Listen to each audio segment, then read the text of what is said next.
इसरो ने शुरू किया चंद्रयान 4 पर काम। चांद पर होगा 1.5 फीट गड्ढा। पहली बार चांद की मिट्टी धरती पर आएगी।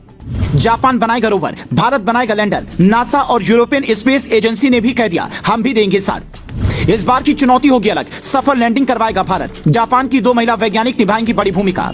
भारत ने चंद्रयान 3 को जैसे ही सफलतापूर्वक लैंड करवाया, दुनिया के कई देश कहने लगे अगले मून मिशन में हमें भी साथ रखना। और अब खबर आई है कि चंद्रयान 4 4 देश मिलकर बनाएंगे। जापान की 2 महिला वैज्ञानिक बाकायदा हिंदुस्तान आ चुकी हैं। उन्होंने इसरो के वैज्ञानिकों से मुलाकात कर प्लान भी डिस्कस कर लिया है। और इस बार जो चंद्रयान 4 लॉन्च होगा उसका मकसद होगा चांद पर गड्ढा करना। अब सवाल है कि गड्ढा करके क्या मिलेगा, तो इसे समझने के लिए ये तस्वीर देखिए। चंद्रयान 3 का रोवर प्रज्ञान जब वहां पर पहुंचा तो उसके अंदर एक थर्मामीटर लगा हुआ था जिसने चांद की सतह पर तापमान नापा, लेकिन वो मिट्टी का सैंपल नहीं ले पाया। अब चांद तो पथरीला है, हर जगह पत्थर ही पत्थर बिखरे हैं, तो मिट्टी के सैंपल के लिए कम से कम 1.5 फीट गड्ढा करना होगा। और इसके लिए जो चंद्रयान 4 का रोवर बनेगा उसमें कुछ ऐसा लगाया जाएगा कि पत्थर में छेद हो सके। और जैसे ही ये सैंपल लेगा, पहली बार चांद की मिट्टी धरती पर आ जाएगी। और इस मिट्टी पर सिर्फ भारत ही नहीं बल्कि 4 देश रिसर्च करेंगे। ये एक तरह का अंतर्राष्ट्रीय मून मिशन होगा जिसका नाम चंद्रयान 3 नहीं बल्कि लूपेक्स यानी कि लूनर पोलर एक्सप्लोरेशन मिशन होगा। इसमें भारतीय स्पेस एजेंसी इसरो का काम सिर्फ लैंडर बनाने का होगा। जैसे लैंडर विक्रम को चंद्रयान 3 से भेजा,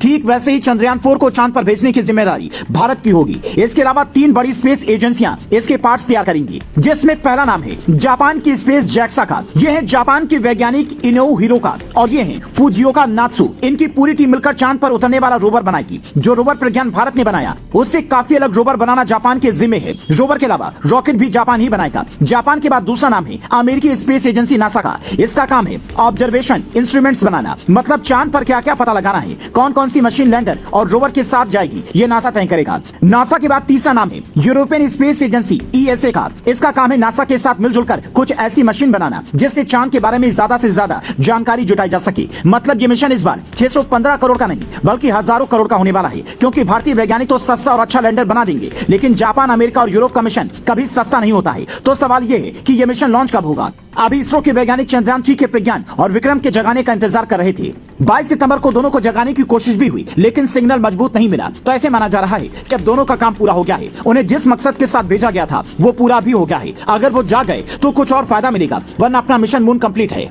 इसीलिए अब इसरो के वैज्ञानिकों का ध्यान चंद्रयान 4 पर पूरी तरह से लगने वाला है। साल 2026 से 2028 तक चंद्रयान 4 के लॉन्च होने की उम्मीद है। हालांकि एक बात यह भी है कि चारों देशों में चुनाव के बाद क्या हालात रहते हैं, कौन सी सरकार आती है, वो वैज्ञानिकों का बजट बढ़ाती है या नहीं, इस पर भी सब कुछ निर्भर करेगा। मोदी सरकार ने तो अभी से ही साफ कर दिया है कि हम वैज्ञानिकों के लिए बजट में कमी नहीं आने देंगे। बड़े बड़े दिग्गज भी यही कह रहे हैं कि 2024 में बीजेपी फिर रिपीट होगी। तो भारत की तरफ से कोई चिंता की बात नहीं है। देखने वाली बात अमेरिका के लिए होगी कि बाइडेन रिपीट होते हैं या फिर ट्रंप की पार्टी बाजी मारती है। हालांकि इन सबसे दूर हमारे वैज्ञानिक चांद पर इंसान कैसे बसेगा ये सोचने में दिन रात लगे हुए हैं। और चंद्रयान 4 के बाद हो सकता है चीजें और साफ हो जाएं।